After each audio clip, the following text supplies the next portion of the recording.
Last week we talked about topology. This week we talked about metric spaces, and we saw that a metric space provides a topological space. Just a few seconds ago we saw normed spaces, and we're going to see now that a normed space is providing us a metric space. So I'll start with a normed space, or actually a normed vector space, E. So E is a vector space, N is a norm on this vector space.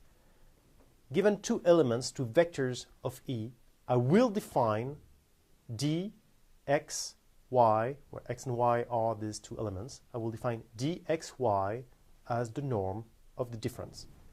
And it doesn't matter if it's n of y minus x or the norm n of x minus y, simply because n of -1 times anything is the absolute value of -1 times the norm. In other words, the norm of x minus y is the very same as the norm of y minus x. In any case, I define d this way. D defined this way meets the requirement of a distance. So ED is a metric space. Based on this, I will define now the unit open ball. And I will do this by basing the unit open ball of the norm on the open balls of the metric space. So let me define this. The unit open ball associated to the norm, which is defined here, is the ball centered in 0 with radius 1. And therefore, the definition is here. I will give you an example. If E is equal to R2, the plane, I showed you the definition of the norm 1, of the norm 2, of the norm P, of the norm infinity. And we're going to look at what it looks like when it comes to these balls.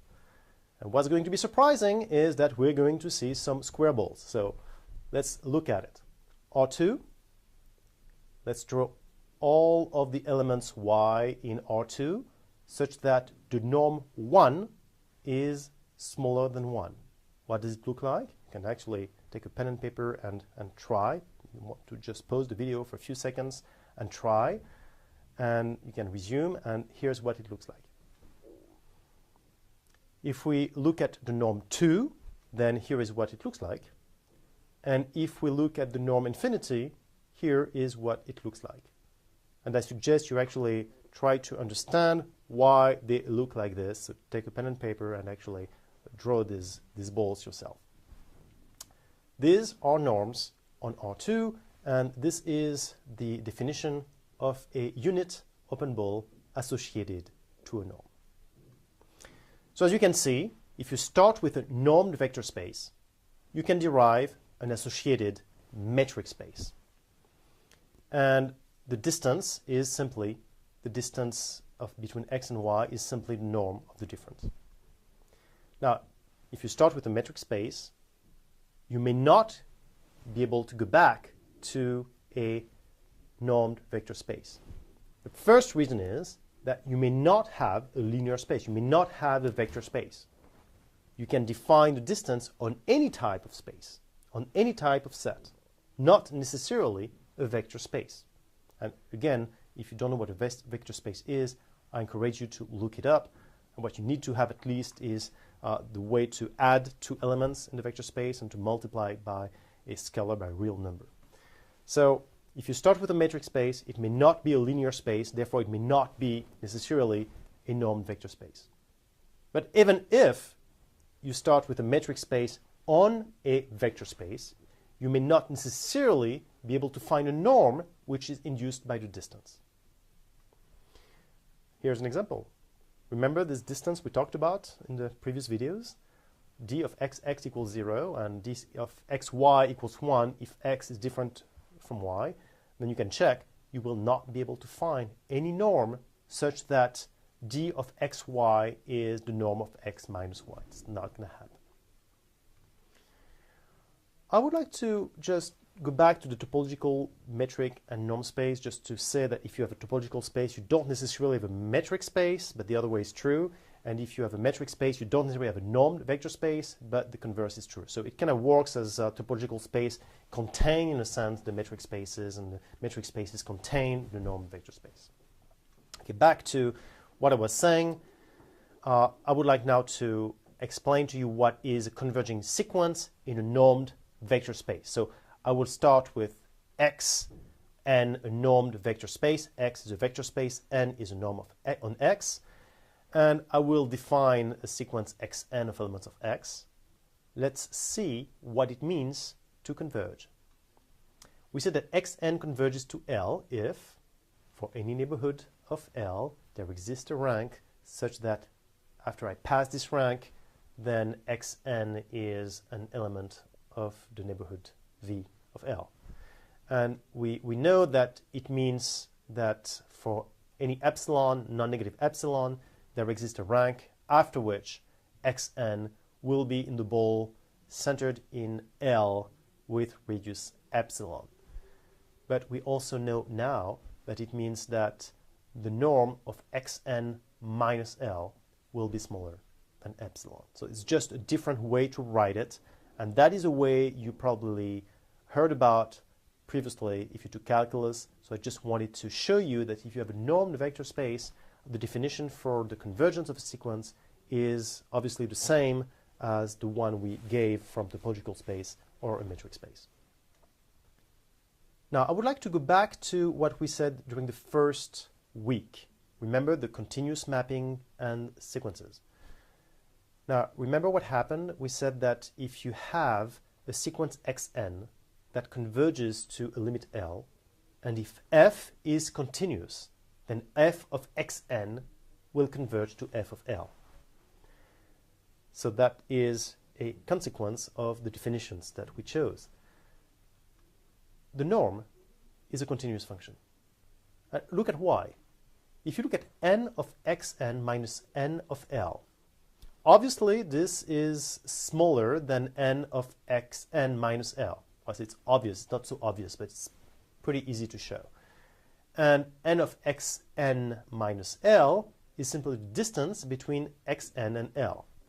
Now, if the distance between Xn and L goes to 0, then the absolute value of n of Xn minus n of L will go to 0. So what I'm saying is that if Xn converges to L, then n of Xn will converge to n of L. So what I'm saying is that n is continuous. I would like now to talk about the strength of a norm. I start with a vector space E, and I choose two norms, NA and NB. NA will be stronger than NB if there exists a non-negative constant C such that for all x in E, NB of x is smaller than a constant times NA of x. And in this case, the balls of NA can be included in the balls of NB, possibly after shrinking the balls. But if you do this, so there is a constant CA, so that you're allowed to shrink the balls. But after a possible homothetic transformation, the balls of NA can be included in the balls of NB. That is the strength of a norm. You also have the norm equivalence. We start with a vector space E.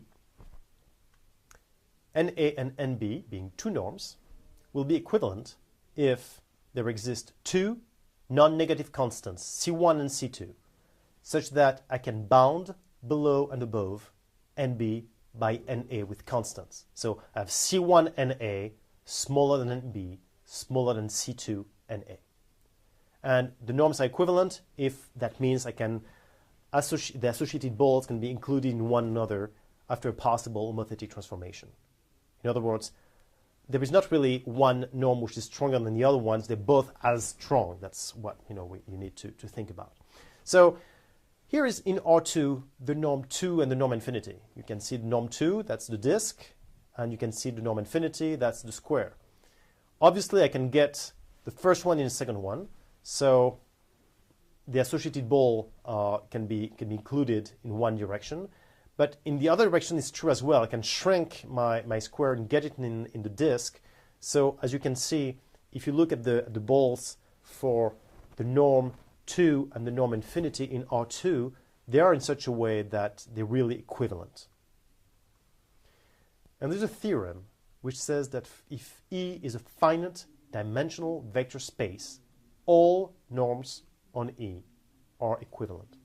So for Rn, for instance, Rn is a finite dimensional vector space.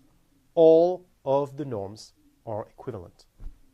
And if you ask me what is an example of a vector space which is not finite dimensional, with infinite dimensions, well, L infinity that we talked about earlier, all the sequences that are bounded, that is not a finite dimensional vector space. But Rn, that will be a final dimensional vector space, and this dimension will be n.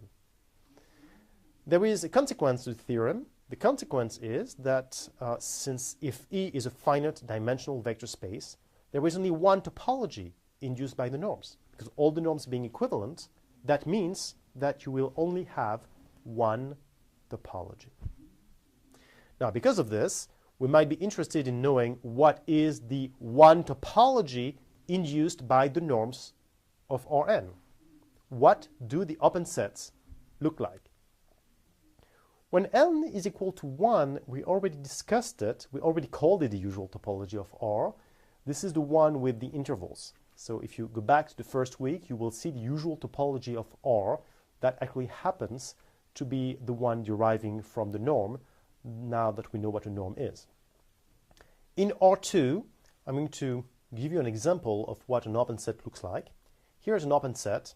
It looks like, I don't know what it looks like. You may want to tell people on the forum what it looks like, and that will be your Rorschach test. But what's important in this open set, in this set, is that the boundary of the set is not in the set. So an open set, just to give you an idea of what it is, hand waving here what it is the set without the boundary. If I take a point on the boundary, it is not in this open set. And if I choose a point which is not on the boundary, obviously I can include in this set a ball centered on this point with radius r. And I can choose the norm 2 or the norm infinity or the norm 1. It doesn't matter because I will be, no matter what I do, I will be able to include a ball centered on this red dot, and that will be in the set. And if I choose a different norm, maybe the radius will be different, but in any case, I will be able to include this ball in the set. Regarding norm equivalence, we said that some norms may be stronger than other norms. And when it comes to the topology, what it means is that a stronger norm will also provide a stronger topology. So if you are not in a finite dimensional space where you're going to have norms that may not be equivalent, then if you choose a norm which is stronger, it will provide you with a stronger topology, which has an impact on the convergence. Convergence will be different if it's a stronger topology or a weaker topology, as we saw last week. And so if you take a stronger norm, it will have an impact on the convergence as well.